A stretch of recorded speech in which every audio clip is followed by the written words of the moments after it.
Alright, I thought I'd do something a bit different in this video. So I'm going to give my predictions for 2022 all the way up to 2030, and specifically I want to talk about the idea of ascension and the Great Awakening, and I'm going to try and include things that most people in the spiritual community haven't thought about or haven't talked about yet. So 2022 is a huge year. There's a lot of things that are going to be happening from 2022 to 2030, which is not just my opinion. This is stuff that the global elite or the people running the world at the moment seem to have told us they're going to do, and things that has been predicted in the spiritual community for a long time, which is really just playing out exactly how it's been predicted. Okay, so what's happened so far? In the last 1,000 years, there has been a huge growth in humanity, right? The capabilities of things like AI and technology has grown exponentially. If you look at the chart of, AI capability over time, it's literally been flat for the last 1,000 years, and then suddenly towards the end, it's literally gone like boom, like right up to the ceiling. This is correlated with a lot of other things like economic growth and population growth and all kinds of stuff. We're really at the peak now of what's going on. We're at the precipice. Something is about to happen. And I think a lot of you can sense this. It's quite obvious that this is the case. So then in the last 10 years, what you've noticed is that and again, as you know, right, there's a lot of things I can't say here because it's going to be filtered or hidden or banned or whatever. So I'm just going to keep it simple and say the people who run the world in the last 10 years have made so many obvious, in-your-face, public mistakes and moves. It's becoming reckless and sloppy. So, and especially in the last year, 2020, leading up to halfway through 2021 when I recorded this is their most uncoordinated move in decades. They've exposed themselves in countless different ways, and they've literally shown their hand. If you imagine this is a game of chess, they've literally just laid their pieces down and said, this is the move, this is their move. So if this fails, then humanity awakens, like we basically win. If you imagine, and I don't want to just call it the cliche battle between light and dark, because it's not really that simple. In order to have duality and polarity, you have to have both sides. You can't have one without the other. So in that sense, it's not really a battle. It's more like a dance. Interplay and interconnection between these two energies, the light and the dark. So what's really happened is that in the last 10 years, we've seen the dark side really show their hand, and especially in the last year, they've really got desperate. They've really been pushing, They've been pushing this stuff really, really hard, desperately trying to enact their plan, which most of us, if you're interested in this stuff and if you've been researching this stuff, most of us know their plan. And we knew their plan 10 years ago. In fact, a lot of us knew their plan way beyond that. I mean, I'm quite young myself, but a lot of people that I know and that I speak to, they knew their plan 50 years ago. And it's really just playing out how it was predicted. It's not working. And as you can see, obviously a lot of the stuff that they have got away with has happened and played out, but a lot hasn't. And there's been a lot of pushback and a lot of kickbacks to their main plan. Let's just say that. So in terms of next year, 2022, there's a lot of stuff that I personally think will happen based on my research and what I've seen, and that is that there will be more polarity. This is by design, in my opinion. I think there have been structures and things put in place to ensure polarity happens, to ensure that humanity gets pushed and distilled into this separation between two types of people, two dimensions or two halves of the polarized system. And you can call it whatever you want, right? You can call it awake or unawake. I don't really like that because it implies that the unawake are kind of lesser, which they're not. They're just at a different stage in their journey. What I really like to think of it is like 3D versus 5D, or really just a separation between two different types of frequency, two different polarized people.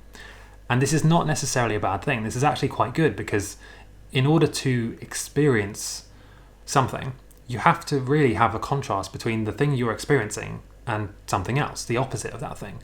Otherwise, you don't really know what it is. Now, I'll give you an example. You can't really understand or appreciate food without having been hungry at least once. You can't really appreciate a nice cold drink without having been thirsty. And, in the same way, we can't really appreciate true unconditional love and bliss without having experienced pain, suffering, and loss, or any other negative description. So the polarity, in my opinion, is there by design. It's not an accident. It's finely orchestrated and put there to encourage polarization and duality in this realm. My prediction is from 2022 onwards, there'll be more polarity, things will play out. The plan, which they seem to be trying to get away with, I don't think will work, or it already is not working. It's mathematically impossible, in my opinion, for them to enact and get away with their plan as much as they believe they will. It just simply can't happen, because everyone who wakes up to what's going on and sees the truth and sees what's happening and even just looks into the base surface level stuff, that person is like a light bulb. They are now on. They can't be turned off now. Okay, so they're going to be constantly questioning and asking and being critical and asking questions about things. And they will be impossible or much more difficult to fool and manipulate later on. So what's happened is so many people, because they've forced their hand here, they've really tried to do a checkmate move and it didn't work. Now we've kind of seen their cards. We know what the connections are, we know where the corruption is, we know what the agendas are. So now everybody who's seen that, and literally millions, I would say probably billions of humans have seen their move. They've seen the connections, they've seen the corruption. It's all been exposed. So now we can't just forget that. Now we're going to be constantly critical and aware of what's going on. So although polarization will increase, because there are certain people that they just cannot and will not wake up. They will just be so brainwashed and blind that they're just going to continue, down the path of fear, and there's nothing really that can be done for them. But what will happen is the polarity will, grow, and the interesting thing that I predict will happen is that there will be more unity in either end of the polarized spectrum. So people at both ends of the spectrum will be so united that eventually the unity will become one.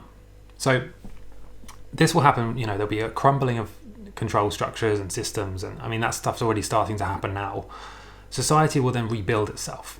This will be chaotic, it will be stressful if you don't know what's going on, if you're scared, or if you don't believe that it's there by design for a purpose. Can be stressful, obviously. Society collapsing, that's not, that's quite stressful, a stressful concept, but it doesn't have to be stressful if you understand that it's there for a reason. So yeah, that's my perspective. I think more polarity, as the polarity grows, there'll be more unity at either end. Maybe you're even experiencing this now, right? The people have gone down the route of fear and manipulation and all that stuff. But then also people or maybe people you didn't know, new friends and new people have come into your life, and you've suddenly formed a really strong connection with them, and you feel very united, and it's almost like we're all talking the same language. And maybe they also feel the same. The people who are living in fear, maybe they're united and confident behind their, treatment or belief system, if you know what I mean. But the polarity will cause unity to happen at both ends. Now, so you've got to remember that with near-death, things like near-death experiences, ancient writings, death is not the end. So their only move has always been and is now to make people scared of death and to use that fear of death to manipulate them. If you're not scared of dying, then you don't care what happens. You can stand up for the truth, you can decide what to do, what to not do, what to take, what to not take, because you're not scared of the consequence. You're not scared of death. You can't be manipulated, you can't be guilt-tripped or coerced or blackmailed or threatened into doing something that you don't want to do. So when you have that power and that sovereignty, it's very hard for them to actually win, for the dark to actually win, because there's nothing they can do. The game is up, literally. So yeah, remember that with things like this, things happen for a reason. I know that's quite cliche, but there's probably reasons that we're alive now in this period of history. So remember to protect your energy, don't have any fear, and try and raise your vibrations as much as possible, because that will help you to deal with all of this stuff. I did make lots of other videos about that, which you can check. But yeah, I would love to hear what you think. So please go ahead now and comment, scroll down and comment the most concise summary of what you think will happen that you possibly can. And in my next video or in a future video, I'll read them all out.